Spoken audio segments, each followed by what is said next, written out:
ये वरेण्य गुरु भ्राता के द्वारा लिखी हुई शिष्यानुभूति पुस्तक में उल्लेखित है कि शिव गुरु से जुड़ाव की स्थिति परंपरागत पूजा एवं यज्ञ आदि से भिन्न है। जुड़ाव की स्थिति जैसे एक लाइन में उन्होंने तो पूरा का पूरा अध्यात्म ही लिख दिया है। अध्यात्म का अर्थ ही होता है आत्मा के बारे में अध्ययन, और आत्मा के बारे में अध्ययन की बात जब चलेगी तो धर्म, जात, संप्रदाय, स्थान, वर्ग, लिंग आदि का कोई भी जगह नहीं है। इससे ऊपर हो गया, तो सबसे ऊपर हो गया, अध्यात्म हो गया ना। तो ये आज वरेण्य गुरु भ्राता के द्वारा लिखित ये पुस्तक आज के पुराने जमाने की जितनी भी पुस्तकें लिखी गई हैं, आध्यात्मिक हो या पौराणिक हो, उन सबों में ये सबसे हाईटेक पुस्तक है। बहुत पतली सी शिष्यानुभूति, लेकिन ये सबसे हाईटेक पुस्तक है आज तक की जितनी पुस्तकें बनी। और तो और एक और इन्होंने किताब दिया शिव शिष्यों को, आओ चले शिव की ओर। ये पुस्तक धर्म ग्रंथ, पुराण, वेद सबसे मतलब उसके अंदर का जो व्याख्या है वो सबसे ऊपर की व्याख्या है। सीधे आत्मा और परमात्मा का जुड़ाव की बात है, न कोई वर्ण की बात है, न धर्म की बात है, न संप्रदाय की बात है, न कोई ऊंच नीच, कर्म, भेद आदि का कोई बात है। सीधा किसी भी स्थिति का आदमी हो वह सीधा शिव को अपना गुरु बना सकता है। यह तो पहली बार हुआ है, यह तो चमत्कार हो गया है मृत्युलोक पर, जो हमारे आपके जीवन में एक शुभ घड़ी है, जो मानव जीवन में चमत्कार हो गया है। आज तक जितने भी यज्ञ, प्रवचन, पूजा, कर्म, पद्धति आदि बताई गई है, इन सबों में मनुष्य को कई श्रृंखलाओं में विभक्त किया गया है। मानव जाति को वो विभक्त करके उनको वह स्थिति दी गई है। या आप अगर शूद्र हैं तो आप ब्राह्मण का कार्य नहीं कर सकते, आप अगर क्षत्रिय हैं तो आप वैश्य का कार्य नहीं कर सकते।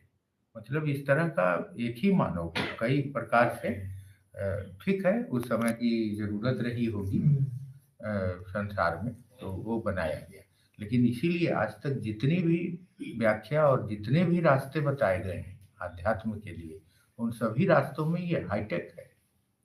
आप ये समझें कि यह एक कुआं है, उस कुएं में सब कोई पानी भरता है और हर कोई कहता है कि मेरी बाल्टी सोने की है, मेरी बाल्टी पीतल की है, मेरी बाल्टी एल्युमिनियम की है, मेरी कीमती है। वो सब कोई सब तरह की बात करता है, वो आध्यात्म की बात करता है। लेकिन उस स्थिति में हमारे आपके स्तर पर वह भाव कदापि नहीं है जो उस कुएं के में सबका समान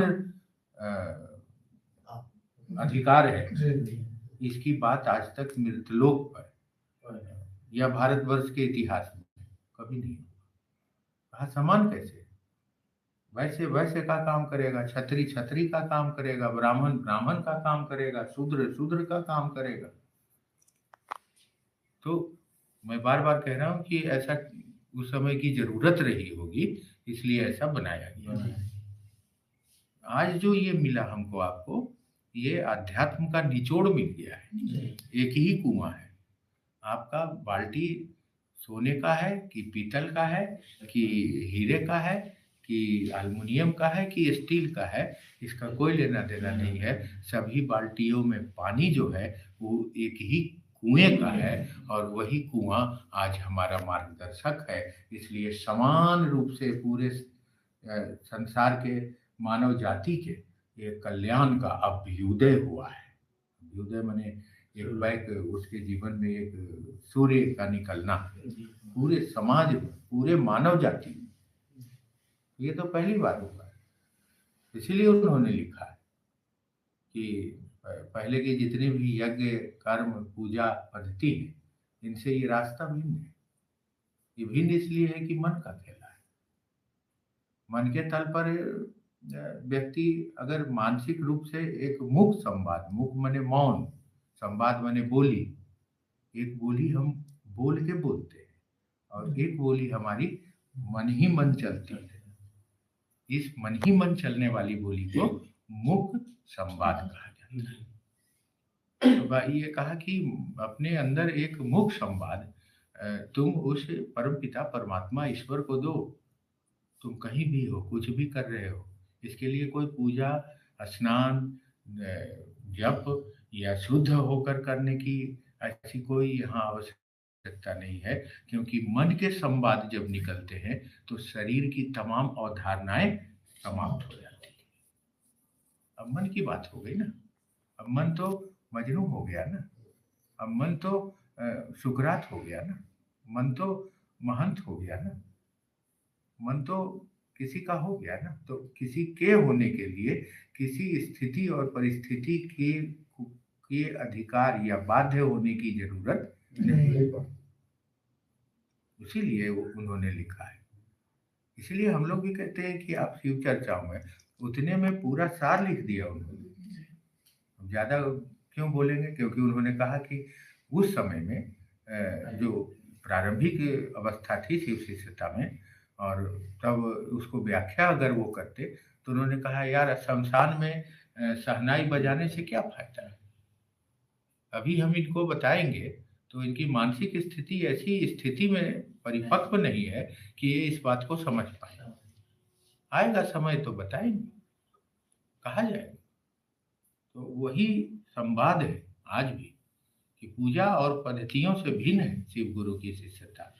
परंपरागत पूजा और कर्म कांड से भिन्न है। पूजा और यज्ञ आदि कर्म से भिन्न, सबसे भिन्न है शिव की शिष्यता। इसीलिए भिन्न है, ये संपूर्ण मानव जाति के कल्याण की बात है।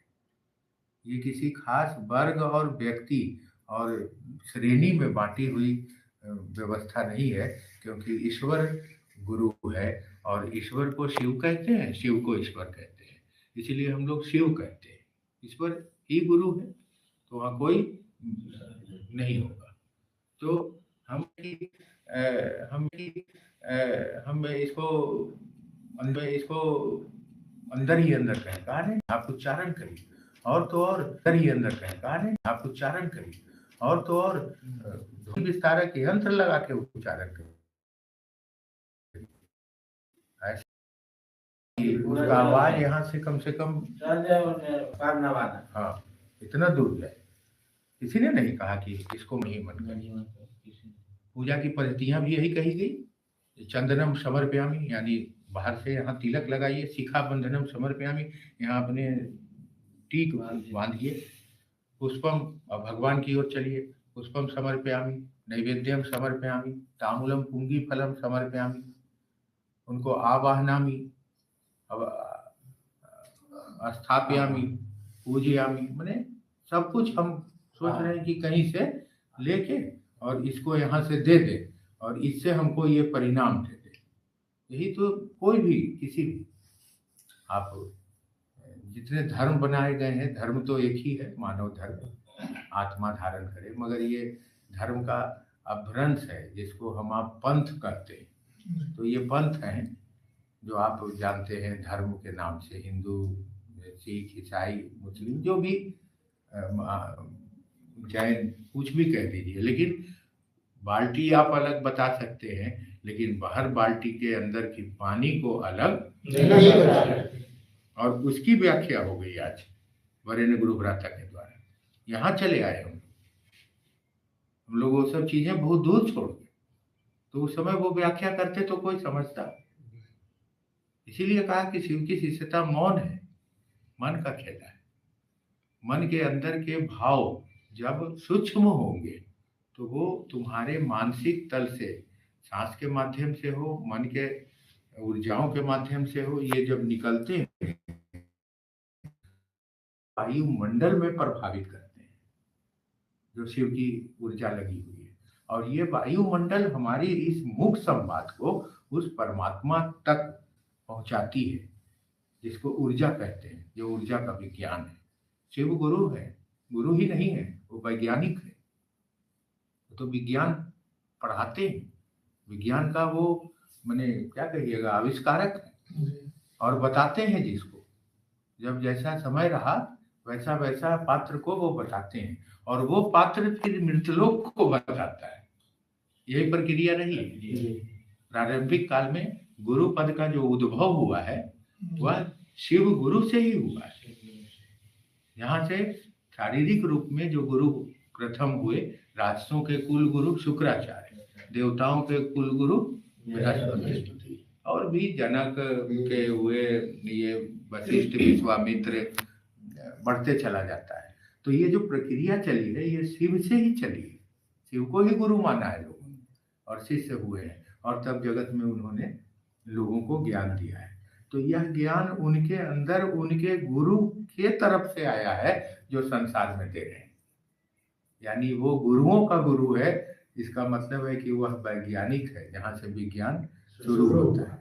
विज्ञान अध्यात्म तार ताम में ये ऊर्जा, ये संसार का समावेश, ये रग रग में भरी हुई शिव की ऊर्जाएं, और इन ऊर्जाओं में एक शरीर चलता हुआ, और वो अपने मानसिक स्तर से कुछ संवाद इसके अंदर छोड़ रहा है और पकड़ रहा है। अब वह संवाद जगत का हो, वह संवाद धन का हो, वह मानसिक संवाद संसार के सुख का हो, या वह संवाद शिव को अपना गुरु बनाएगा, उसी संवाद की परिकल्पना उसको वापस मिल रही है।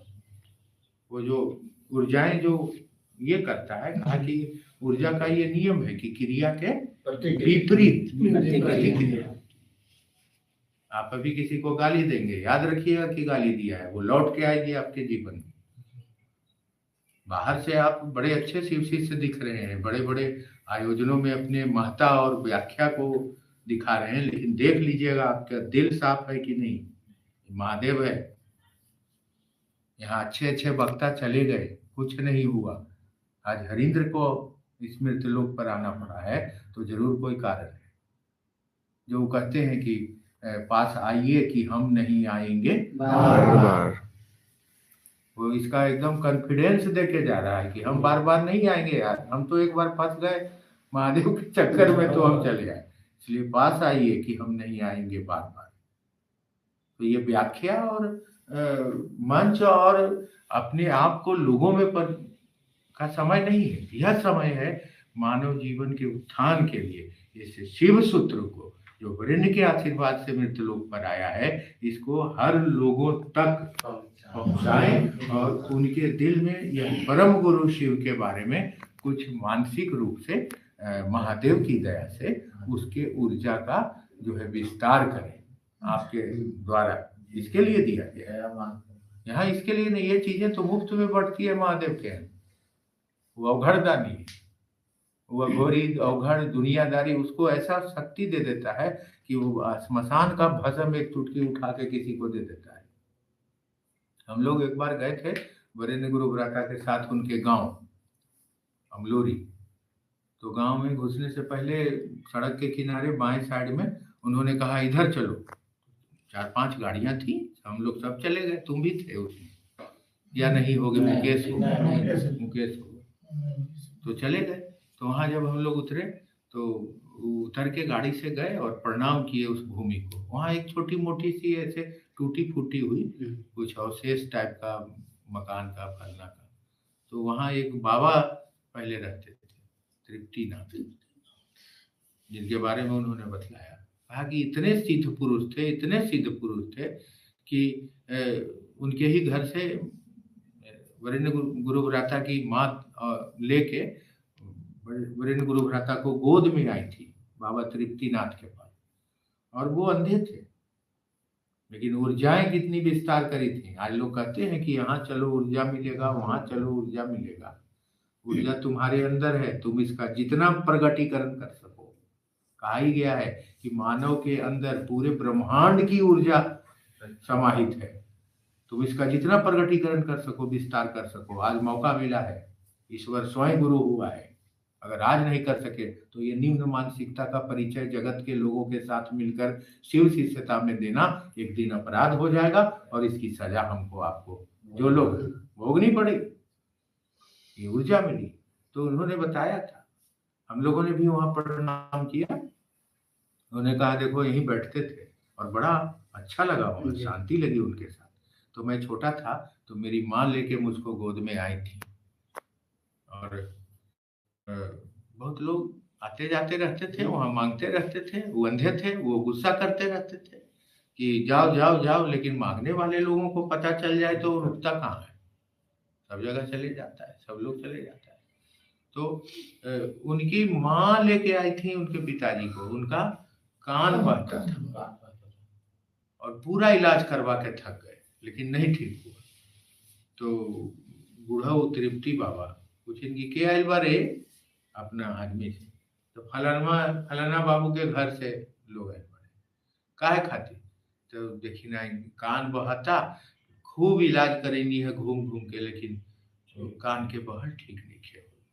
तो हम डॉक्टर बनी रे, जो जो जो भेजा से तो कह तो दिए। तो जो पूछने वाला था वह भी शांत हो गया और बाबा भी शांत हो गए। लेकिन कुछ देर के बाद उनके मन में ख्याल आया कि रे वो फलना आयल रहे थे, चल गई का? तो कहा कि ना बाबा यही बैठल बड़े। अरे ले ले, वही एक चुटकी मट्टी उठाए और दे दिए कि ले होकर कान के पास लगा दो। वही मिट्टी उनके कान के पास लगाया गया, मैंने माथे में।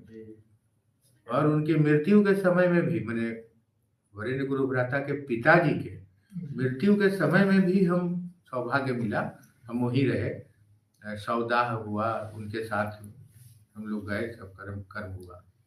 पूरे शरीर के अंदर गड़बड़ी हो गई थी, पेट में, लीवर में, सब जगह गड़बड़ी हो गई थी, लेकिन इतना से ऊपर नहीं, कभी गड़बड़ी नहीं। वो सिद्ध पुरुष का मिट्टी काम कर गया, जो पूरे धरती का डॉक्टर काम नहीं कर। तो वो क्या है? ऊर्जा है उस आदमी के अंदर। वो कैसे संग्रहित हुई वह तो देख भी नहीं पाते। वो संग्रहित हुई, अपनी मानसिक चेतना का विस्तार कर लिया उन्होंने, मौका मिला ध्यान करने का, और कोई बिरले ऐसे होते हैं विस्तार कर लिया। आज तो महादेव की दया है, आज तो करोड़ों लोगों की मानसिक चेतना का विस्तार होना चाहिए, होना चाहिए। हो रहा है सो हम नहीं कहेंगे। हम महादेव के दरबार में झूठ बोलने के लिए पैदा नहीं हुए और व्यापार करने के लिए पैदा नहीं हुए।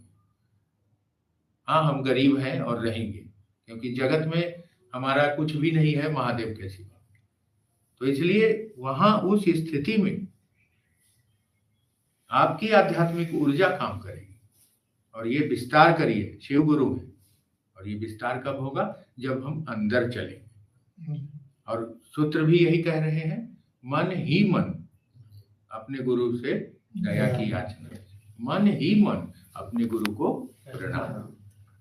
इसमें कहाँ कह रहा है कि बाहर में कपूर जलाओ, अगरबत्ती चढ़ाओ, प्रसाद चढ़ाओ, नारियल फोड़ो, कपार फोड़ लो, 2-4-10 वो जितना है सब में पूरा मिठाई चढ़ाओ। अरे भाई पूजा में कर चढ़ाओ ना, कोई मना करे तो जूता से मारो जी। भगवान की पूजा जो आज पुस्तकों में जो लिखा है उन्होंने कि परंपरागत पूजा और जगादि कर्मों से भिन्न है, लिखा है उन्होंने।